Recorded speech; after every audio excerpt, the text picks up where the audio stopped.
नमस्कार, मैं हूं अंकुर और आप देख रहे हैं सत्यहिंदी.com। सत्य हिंदी का एंड्रॉइड ऐप आ चुका है। उसको डाउनलोड करने के लिए आप इस वीडियो के डिस्क्रिप्शन में जा सकते हैं।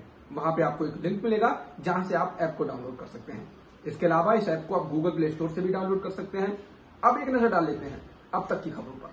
पश्चिम बंगाल चुनाव में सबसे चर्चित सीट नंदीग्राम से चुनाव लड़ रहे बीजेपी उम्मीदवार शुभेंदु अधिकारी ने ममता बनर्जी पर हमला बोला है। शुभेंदु ने कहा है कि पीएम नरेंद्र मोदी के खिलाफ बोलने का मतलब है लोकतंत्र के खिलाफ बोलना। पीएम मोदी के विरोध में बोलने का मतलब है भारत माता के विरोध में बोलना। शुभेंदु ने कहा है कि आपको पीएम मोदी की ही कोरोना वैक्सीन लगवानी होगी क्योंकि पाकिस्तान और बांग्लादेश के पास वैक्सीन नहीं है।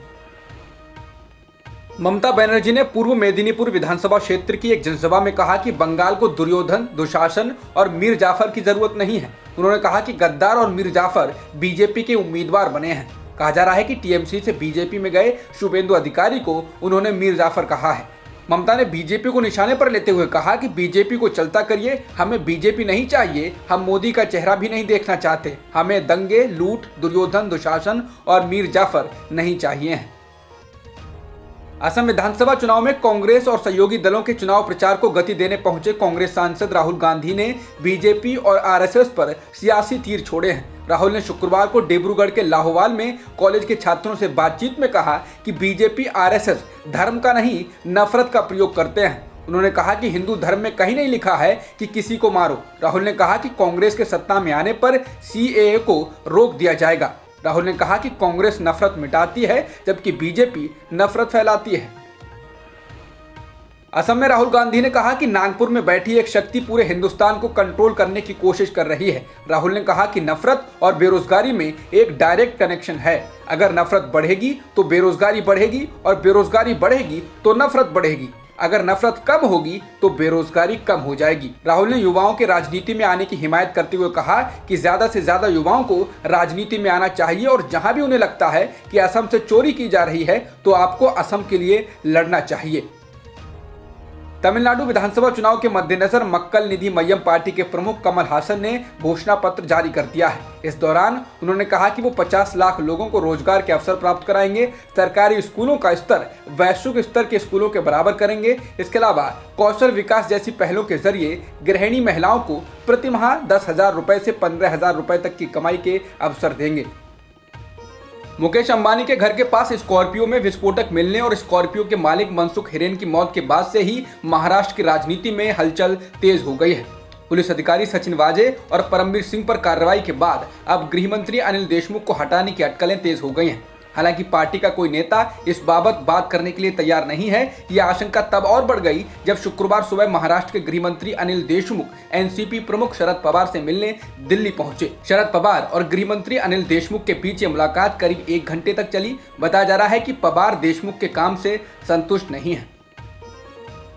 दिल्ली की अरविंद केजरीवाल सरकार की महत्वाकांक्षी राशन की डोर स्टेप डिलीवरी योजना पर केंद्र सरकार ने रोक लगा दी है। ये योजना 25 मार्च से शुरू होने वाली थी। इसे लेकर आम आदमी पार्टी ने मोदी सरकार पर हमला बोला है। इस योजना का नाम मुख्यमंत्री घर घर राशन योजना रखा गया था।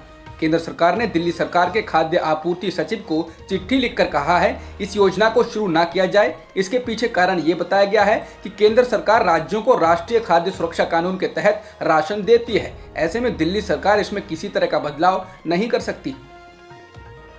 देश भर में अपनी पार्टी को फैलाने की जद्दोजहद में जुटे हैदराबाद सांसद असदुद्दीन ओवैसी अब दिल्ली में अरविंद केजरीवाल की मुश्किलें बढ़ा सकते हैं। अगले साल होने वाले दिल्ली नगर निगम के चुनाव में ओवैसी अपनी पार्टी को दमदार तरीके से उतारना चाहते हैं। इसीलिए उन्होंने दिल्ली की प्रदेश कमेटी का गठन करने की कवायद शुरू कर दी है। ओवैसी ने दिल्ली में अपनी पार्टी के कमान कलीमुल हाफिज को सौंपी है। कलीमुल कई होटलों के मालिक हैं और कई शिक्षण संस्थान भी चलाते हैं। साथ ही सामाजिक और राजनीतिक गतिविधियों में भी सक्रिय हैं। ओवैसी ने गुरुवार देर रात खुद ट्वीट करके ये जानकारी दी है।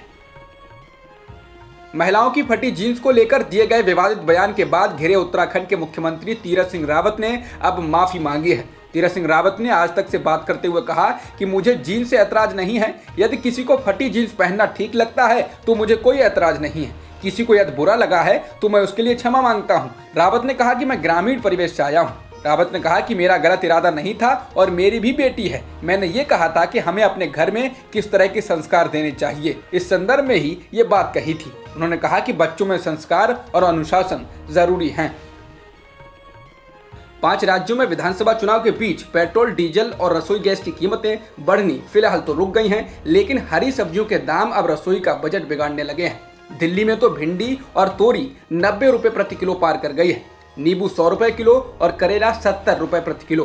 कीमतें ऐसा एहसास दिला रही हैं जैसे एक तो करेला ऊपर से नीम चढ़ा।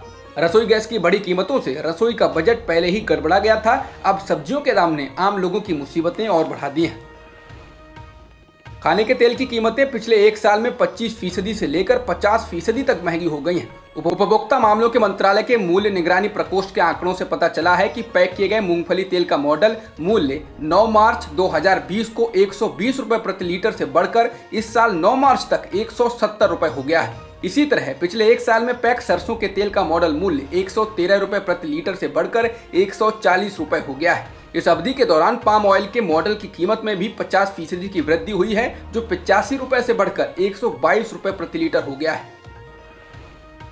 कोरोना संक्रमण की तीसरी लहर का सामना कर रहे यूरोप के कई प्रमुख देशों ने एस्ट्राजेनेका की वैक्सीन को फिर से शुरू करने की बात कही है। इन देशों का यह फैसला तब आया है जब यूरोपीय मेडिसिन एजेंसी यानी EMA ने जोर देकर कहा है कि एस्ट्राजेनेका की वैक्सीन पूरी तरह सुरक्षित व प्रभावी है और इससे ब्लड क्लॉटिंग यानी खून जमने का कोई खतरा नहीं है। EMA की ये सफाई फिर से इसलिए आई क्योंकि एक के बाद एक यूरोपीय देशों ने ये कहते हुए एस्ट्राजेनेका पर तात्कालिक रोक लगानी शुरू कर दी कि इससे खून जमने की शिकायतें मिल रही हैं। महाराष्ट्र में बढ़ते कोरोना संकट को देखते हुए राज्य सरकार ने आदेश जारी कर कहा है कि अब 31 मार्च तक सभी दफ्तर, थिएटर्स और ऑडिटोरियम अपनी क्षमता का केवल 50% हिस्सा ही ले सकेंगे। बता दें, महाराष्ट्र में एक बार फिर से तेजी से कोरोना फैल रहा है। बीते एक दिन में महाराष्ट्र में लगभग 26,000 मामले दर्ज किए गए हैं, जो कि पूरे कोरोना काल में सबसे अधिक हैं। पाकिस्तान के प्रधानमंत्री इमरान खान के बाद अब पाकिस्तान की सेना के प्रमुख कमर जावेद बाजवा ने कहा है कि अब भारत और पाकिस्तान को अतीत को भुलाकर आगे बढ़ने का समय है। इस्लामाबाद सुरक्षा वार्ता को संबोधित करते हुए बाजवा ने कहा कि दोनों देशों के बीच शांति से दक्षिण और मध्य एशिया में विकास संभावनाओं को खोला जा सकेगा। इस दौरान उन्होंने कहा कि भारत को इसके लिए कश्मीर में अनुकूल माहौल बनाना होगा। हालांकि उन्होंने इस बार हमेशा की तरह कश्मीर को लेकर UN का राग नहीं अलापा और न ही कश्मीर में धारा 370 की बहाली को लेकर कुछ कहा। अरबपति उद्योगपति एलन मस्क से एक बार फिर दुनिया का सबसे अमीर व्यक्ति होने का टैग हट गया है। ऐसा गुरुवार को टेस्ला के स्टॉक में 6.9% गिरावट के बाद हुआ, जिसके तहत उनकी कुल संपत्ति में $11 बिलियन की कमी आई, जिसके बाद अमेज़न के प्रमुख जेफ बेजोस एक बार फिर से दुनिया के सबसे अमीर व्यक्ति बन गए हैं।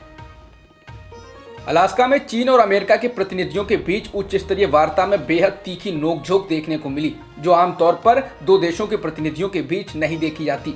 वार्ता के दौरान चीन ने कहा कि अमेरिका अपनी सैन्य और आर्थिक ताकत का गलत इस्तेमाल कर रहा है, वो इसके जरिए अन्य देशों को दबाने की कोशिश कर रहा है, उन पर धौंस जमा रहा है। चीन ने कहा कि अमेरिका अन्य देशों को चीन के खिलाफ हमले के लिए उकसा रहा है। वहीं अमेरिका ने इन बातों का खंडन करते हुए कहा कि वो शिनजियांग, हांगकांग, ताइवान के अलावा चीन में हो रहे मानवाधिकारों के उल्लंघन के मुद्दे को उठाता रहेगा। 1 घंटे तक चली इस बहस में अमेरिकी विदेश सचिव एंटनी ब्लिंकेन और राष्ट्रीय सुरक्षा सलाहकार जेक सुलिवान और चीन के प्रतिनिधि यांग जेची और विदेश मंत्री वांग यी के बीच काफी तीखी बहस हुई। म्यांमार की सेना द्वारा शुक्रवार को एक और प्रदर्शनकारी की गोली मारकर हत्या कर दी गई है। रॉयटर्स को एक चश्मदीद ने बताया कि कैसे सेना ने उसके सामने एक प्रदर्शनकारी को गोली मार दी। वहीं म्यांमार में निष्कासित सांसदों की एक समिति ये पता लगाने की कोशिश कर रही है कि क्या म्यांमार में जारी हिंसा की जांच अंतर्राष्ट्रीय अपराध न्यायालय कर सकता है, जिससे इस हिंसा के लिए जिम्मेदार लोगों को दोषी ठहराया जा सके। बता दें, म्यांमार में अभी तक कम से कम 224 प्रदर्शनकारियों की जान जा चुकी है। इंग्लैंड के खिलाफ 3 एकदिवसीय मैचों के लिए भारतीय टीम का ऐलान हो गया है। T20 के अपने पहले ही मैच में शानदार अर्धशतक जड़ने वाले सूर्य कुमार यादव को वनडे टीम में भी लिया गया है। इसके अलावा कृणाल पांड्या और प्रसिद्ध कृष्ण को भी टीम में जगह दी गई है। इस सीरीज का पहला मैच 23 मार्च को पुणे में खेला जाएगा। अब तक की खबरों में इतना ही। बाकी खबरों के लिए बने रहिए सत्यहिंदी.com के साथ।